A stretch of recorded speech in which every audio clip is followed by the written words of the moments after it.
So apparently, 6-year-old me was a tiny therapist. Yeah, she had zero credentials, a Dora backpack, and absolutely no business being that wise. But she wrote this. So if you're reading this and you're big now, and maybe feeling sad too, I just want you to remember this day. Because we've been sad before. A lot, maybe. But that means we didn't stop.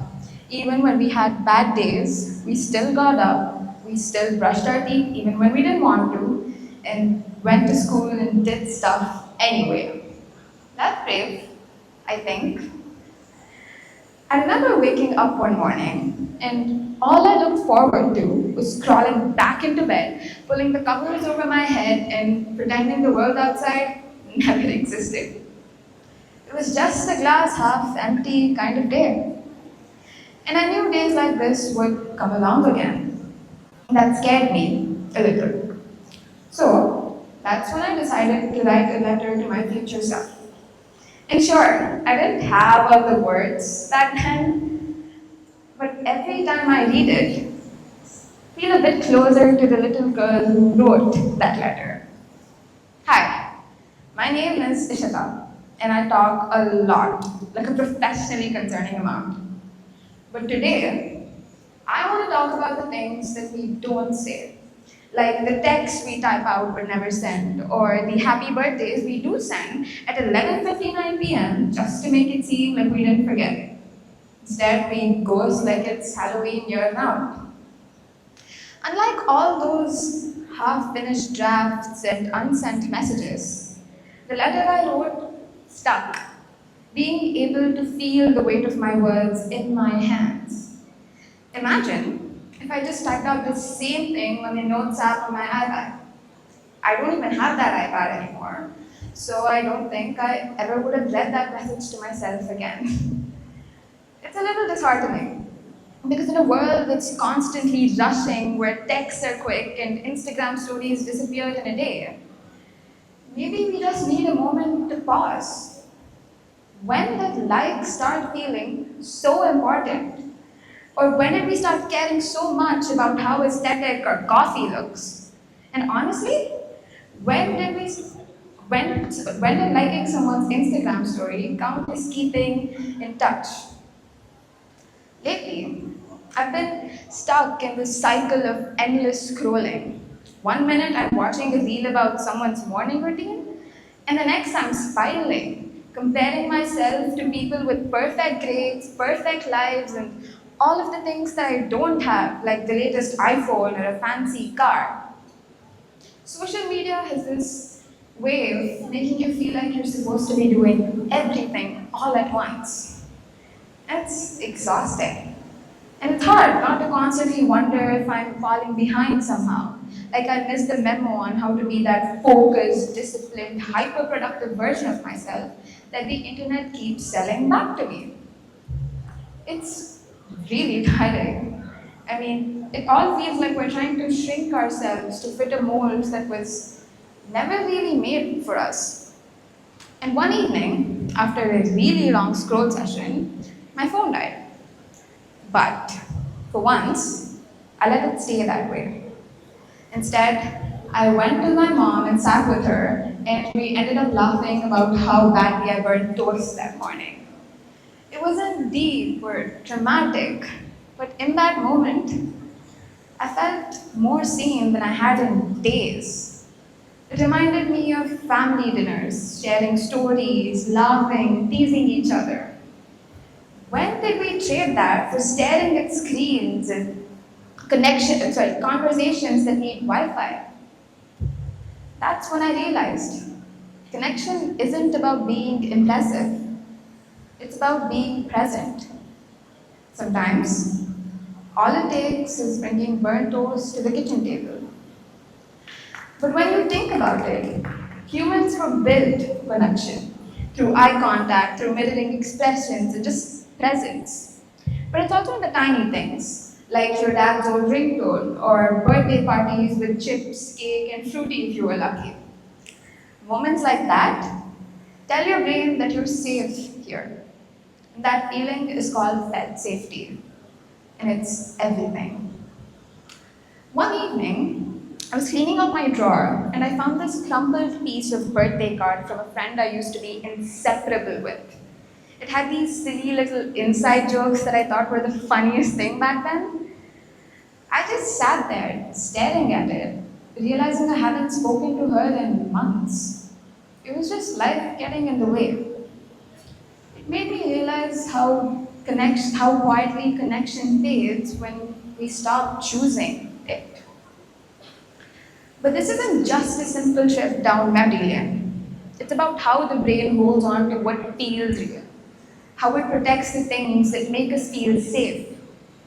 Because underneath everything, connection is the oldest truth the brain knows.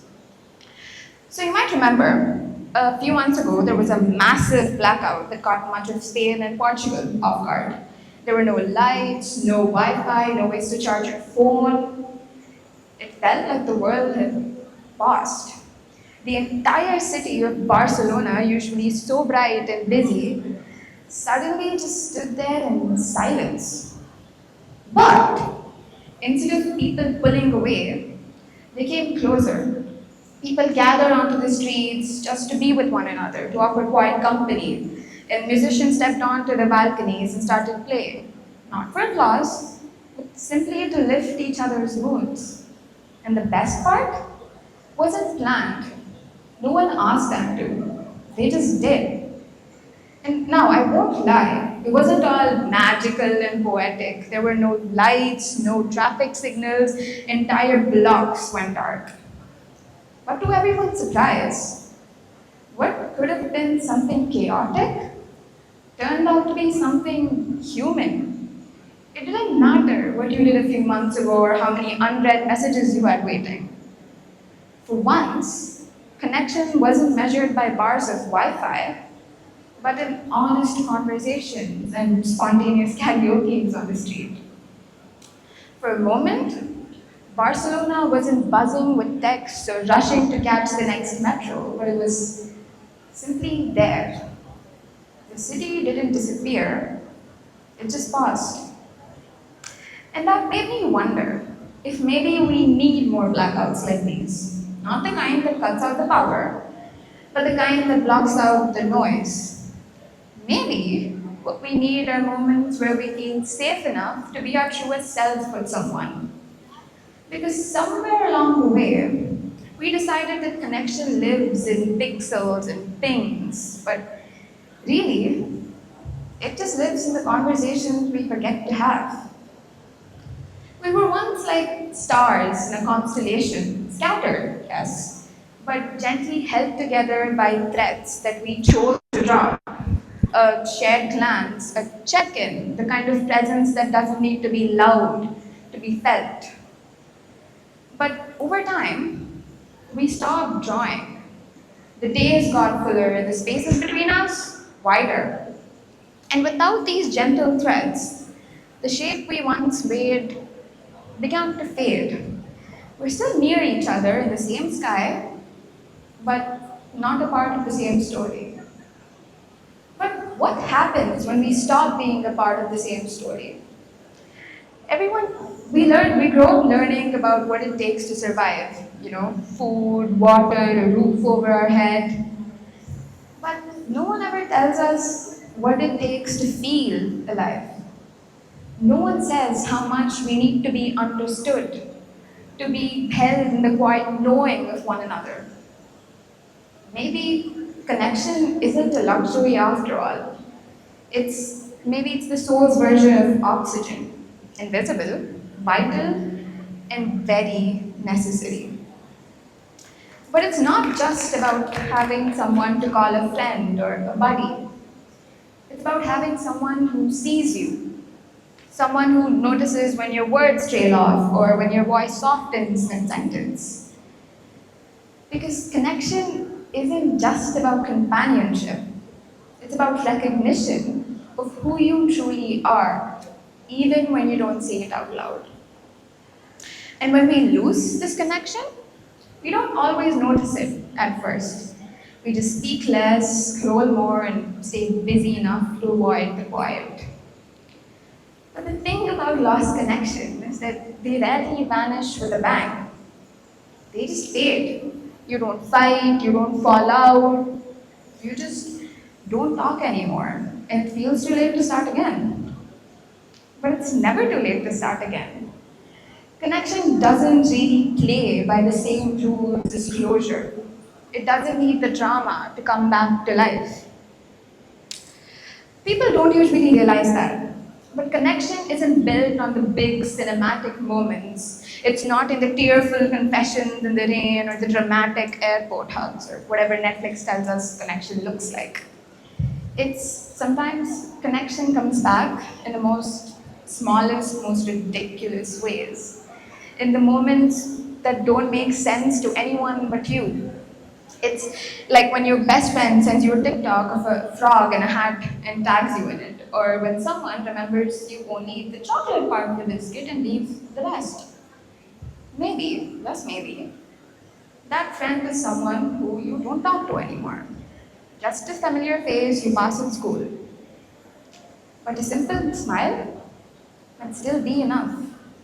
Because connection is stubborn. It survives in awkward silences and months of no contact, and your shared inability to say what you actually feel. It hides in the soft gestures, in the random, in the crazy, in the casual. And somehow, it still means everything. Because in the end, connection isn't something you stumble upon. Something we forget, but always find our way back to. Sometimes slowly, sometimes all at once. It's in a glance held a second too long, or in the familiar rhythm of someone saying your name only the way they do. In the way you feel truly seen, even in the most ordinary moments. But reconnecting doesn't shout or fix everything at once. It just gently reminds you that you matter more than you give yourself credit for. There's a door in our house that never fully shuts. It creaks in the wind, sways a little when someone walks through, but never shuts. Now, when I was little, I used to think that someone left it open on purpose, like they were coming back. But now I stopped waiting. I pass that door every day and I won't think twice. That's how connection fades.